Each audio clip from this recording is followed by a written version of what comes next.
तो हम पढ़ेंगे सी ए सर्विक्स। सी ए सर्विक्स के पहले हमें एक थोड़ी सी नॉर्मल एनाटमी देखनी पड़ेगी।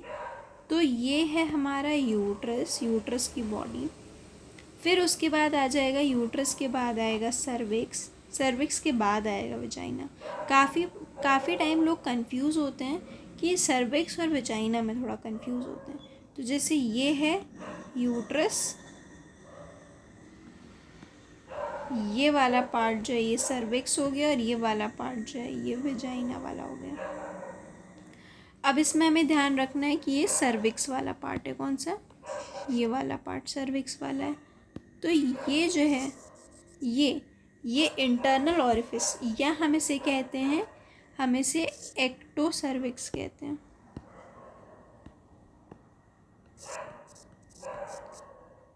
नहीं, एक्टो सर्विक्स नहीं, एंडो सर्विक्स, और इसको कहते हैं एक्टो सर्विक्स। और ये जो है ये है कैविटी, सर्वाइकल कैनाल है। फिर उसके बाद यहाँ पे जाइना। अब हमें सी ए सर्विक्स में रिस्क फैक्टर देखने हैं। तो यहाँ पे सबसे पहले रिस्क फैक्टर क्या आएगा? अगर अर्ली इंटरकोर्स है, अर्ली चाइल्ड बर्थ है, हाई पेरिटी जो है, तो यहाँ पे सी ए सर्विक्स होने के चांसेस ज़्यादा हैं। मल्टीपल सेक्सुअल पार्टनर्स, ओसी पिल्स, स्मोकिंग, ये रीज़न है। अब जब हम एंडोमेट्रियल और ओवेरियन में देखेंगे तो यहाँ पे जहाँ पे ईस्ट्रोजन का लेवल ज़्यादा है, जैसे अर्ली मेनार्की आ गई तो ईस्ट्रोजन ज़्यादा हुआ, मतलब ईस्ट्रोजन का इफ़ेक्ट ज़्यादा देर रहा ना। लेट मेनोपॉज रहा तो भी ईस्ट्रोजन का इफ़ेक्ट ज़्यादा रहा। नली पेरिटी है, ईस्ट्रोजन का इफ़ेक्ट रहा। ओसी पिल्स लिए होंगी उसने, फैमिली हिस्ट्री रही है। ये कुछ जो है ये रिस्क फैक्टर्स होते हैं कि यहाँ पे एंडोमेट्रियल ओवेरियन कैंसर में अगर किसी को फैमिली हिस्ट्री होती है, जैसे फर्स्ट डिग्री रिलेटिव हो, तो काफ़ी चांसेस होते हैं होने के। हमें ये याद रखना है कि यहाँ पे हाई पैरिटी जो है वो सर्वाइकल कार्सिनोमा में है और नली पैरिटी जो है यहाँ पे। अब हिस्टोपैथोलॉजी में दो टाइप हैं, एक स्क्वैमस सेल कार्सिनोमा, एक adenocarcinoma. Squamous cell carcinoma जो है वो मेजॉरिटी % है और बचा हुआ एडेनो कार्सिनोमा।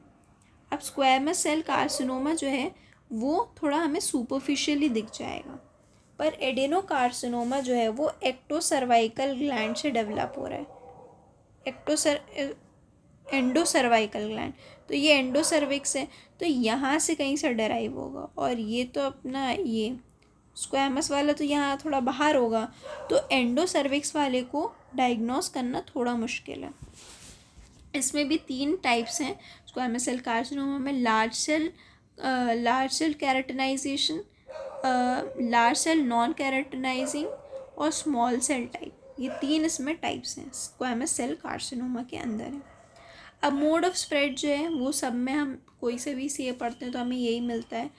तो यहाँ पे हमें लिम्फेटिक स्प्रेड जो है वो मोस्ट कॉमन है। हमने एंडोमेट्रियल कैंसर पढ़ा था तो उसमें मोस्ट कॉमन जो था वो डायरेक्ट स्प्रेड था।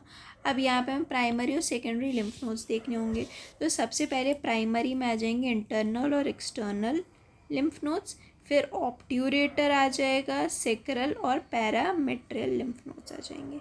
यहाँ पे हमारा कॉमन इलियाक और इंग्वाइनल और पैरायोटिक ये तब होते हैं जब बहुत एडवांस केस में जो है वो सर्वाइकल कैंसर जो है वो पहुँच जाता है। अब यहाँ पे क्लिनिकल फीचर क्या है? मोस्ट कॉमन जो है वो हमें क्या मिलेगा? इर्रेगुलर मेंस्ट्रुअल ब्लीडिंग मिलेगी। और क्या मोस्ट कॉमन मिलेगा क्लिनिकल फीचर? पोस्ट क्वाइटल ब्लीडिंग मिलेगी।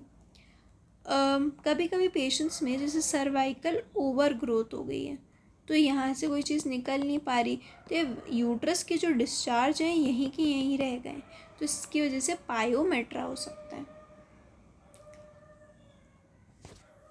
अब यहाँ पे ऑफेंसिव वेजाइनल डिस्चार्ज भी देखने को मिलेगा, pelvic pain, leg oedema, bladder में ऐसा हो सकता है कि फ्रीक्वेंसी ऑफ मिक्चुरेशन इंक्रीज हुई, डिस्यूरिया, हेमेचूरिया। यहाँ रेक्टल इन्वॉल्वमेंट, ऐसा हो सकता है कि ब्लैडर इन्वॉल्व हो गया हो, क्योंकि ये क्या है यहाँ पे यूरिनरी ब्लैडर, मतलब जैसे ये एंटीरियर रीजन है तो यहाँ पे यूरिनरी ब्लैडर, ये अपना यूट्रस और ये जो है ये रेक्टम हो गया। तो यूट्रस, तो यूरिनरी ब्लैडर भी इन्वॉल्व हो गया और रेक्टम भी इन्वॉल्व हो गया। तो इसलिए हमें ये सिम्टम्स मिल रहे हैं जब ये इन्वॉल्वमेंट होगी। रेक्टल इन्वॉल्वमेंट, रेक्टल पेन होगा, पर रेक्टल ब्लीडिंग भी होगी, यूरेटर ऑब्स्ट्रक्शन भी हो सकता है कभी कभी। इन्वेस्टिगेशंस में हम क्या करते हैं, जो स्टेजिंग है वो किस वजह से बेस्ड है, क्लिनिकल एग्जामिनेशन पे बेस्ड है इसकी स्टेजिंग।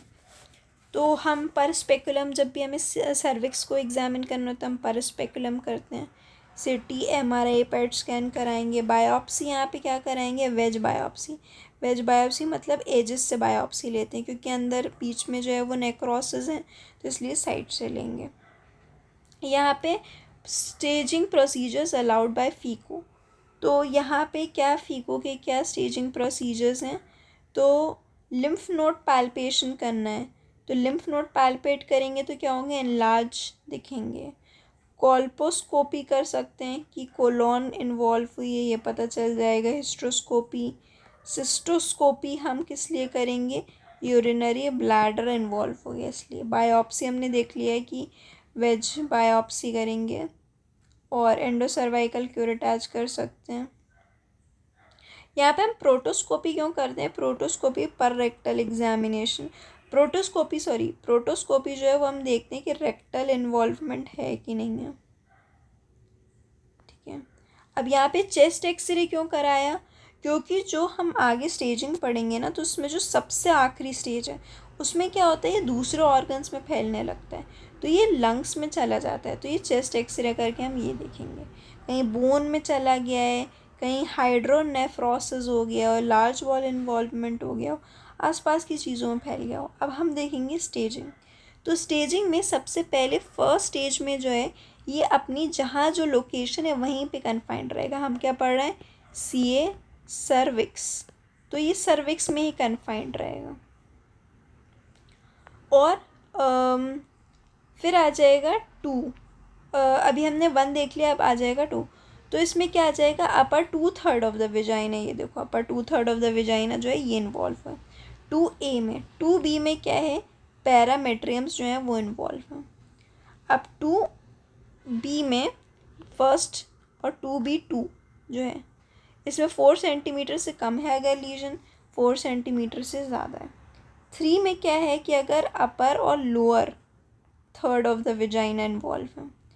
3B में क्या है कि यहाँ पे लेटरल पेल्विक वॉल्व इन्वॉल्व हो गई, अभी तक लेटरल पेल्विक वॉल्व नहीं इन्वॉल्व हुई थी, तो 3B में लेटरल पेल्विक वॉल्व इन्वॉल्व हो गई, और यूरेटर ऑब्स्ट्रक्शन की वजह से हाइड्रो यूरेटर चेंज जो है, तो यूरेटर ऑब्स्ट्रक्शन हो रहा है, इसकी वजह से यूरेटर ऑब्स्ट्रक्शन हो रहा है, तो हाइड्रो यूरेटर या हाइड्रोनेफ्रोसिस हो रही है। तो अभी हमने देख लिया, क्या देखा हमने, फर्स्ट देखा, फर्स्ट में क्या होगा कि ये सर्विक्स तक ही है, सर्विक्स तक ही है। सेकंड A में क्या आ जाएगा, अपर 2/3 of the vagina. Second B में पैरामेट्रियम्स, और 2B1 और 2B2 4 सेंटीमीटर से कम, 4 सेंटीमीटर से ज़्यादा। 3A में क्या आ जाएगा, upper and lower, upper 2/3 of the vagina, lower 1/3 of the vagina. 3B जो है उसमें क्या आ सकता है, लेटरल पेल्विक वॉल और यूरेटर ऑब्स्ट्रक्शन, जिसकी वजह से हाइड्रो यूरेटर होगा, हाइड्रोनेफ्रोसिस। अब देखो ये यूरेटर में ऑब्स्ट्रक्शन हो रहा है, तो यहाँ किडनी में जो है यूरिन बाहर ही नहीं आ पा रही, तो हाइड्रोनेफ्रोसिस होगा कि यूरिन जो है वो बाहर नहीं जा पा रही, तो वो किडनी में इकट्ठा होती जा रही है। और हाइड्रोनेफ्रोसिस और हाइड्रो यूरेटर, मतलब ये यहाँ पे है तो यहाँ पे ये कलेक्टेड है यूरिन हाइड्रो यूरेटर में। 4 में क्या आएगा कि यहाँ पे एडजेसेंट स्ट्रक्चर में से स्प्रेड, एडजेसेंट स्ट्रक्चर में स्प्रेड होने लगेगा, जैसे रेक्टम और यूरिनरी ब्लैडर में स्प्रेड हो गया। 4B जो है डिस्टेंट ऑर्गन्स में जाएगा, जैसे लंग्स में चला गया, इसलिए हम चेस्ट एक्सरे करा के देखेंगे इस केस में। अब ट्रीटमेंट में हम क्या करा सकते हैं, ट्रीटमेंट में हम सर्जरी और रेडियोथेरेपी, ये दोनों ही इक्वली इफ़ेक्टिव हैं अर्ली स्टेज में। अगर एडवांस स्टेज होता है तो हम ट्यूमर को बाहर निकाल लेंगे सर्जरी करके, और सर्जरी में क्या होगा कि ओवरीज जो हैं वो प्रिजर्व्ड रहेंगी। तो ऐसी फीमेल जो अभी मतलब यूजुअली किस में मेनोपॉज वाली फीमेल्स में दिखेगा, बट ऐसा नहीं, ज़रूरी नहीं कि सिर्फ उनमें ही दिखेगा, दूसरी फीमेल्स में भी देख सकते हैं, प्री मेनोपॉजल वाली रिप्रोडक्टिव एज वालों में भी देख सकते हैं। तो उनमें ओवरीज प्रिजर्व हो जाएंगी। रेडियोथेरेपी में क्या होगी, ओवरीज प्रिजर्व नहीं होंगी। कीमो रेडिएशन, तो कीमो रेडिएशन एडवांस स्टेज में जब सीए होता है ना, कार्सिनोमा है सर्विक्स का, तो कीमो रेडिएशन करते हैं। तो कीमो क्या करती है, रेडिएशन सेंसिटाइजेशन करती है। तो रेडियोथेरेपी तो चलती है, साथ में कीमो रेडिएशन चलती हैं। यहाँ पे एक 1A जो है ना, इसको माइक्रो इन्वेजिव टाइप बोला गया है, माइक्रो इन्वेजिव। ये वाला माइक्रो इन्वेजिव सीए जो है, इसमें क्या होता है कि इसमें ये सर्विक्स को ही सिर्फ इन्वॉल्व कर रहा है। और यहाँ पे क्या है कि ये प्रीडोमिनेंटली इंट्रा एपिथेलियल है, इंट्रा एपिथेलियल है।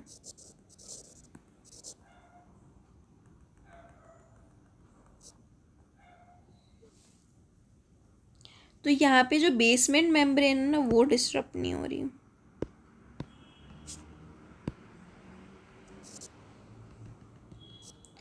तो बेसमेंट मेम्ब्रेन जो है ना, वो डिसरप्शन नहीं हो रहा है यहाँ पे।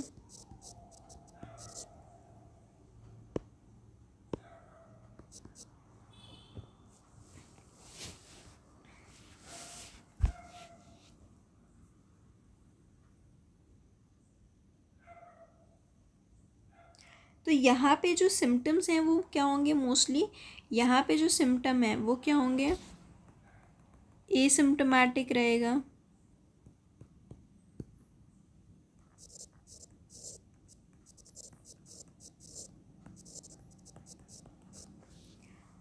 और डायग्नोसिस जो है वो बायोप्सी से करके पता चल जाएगा।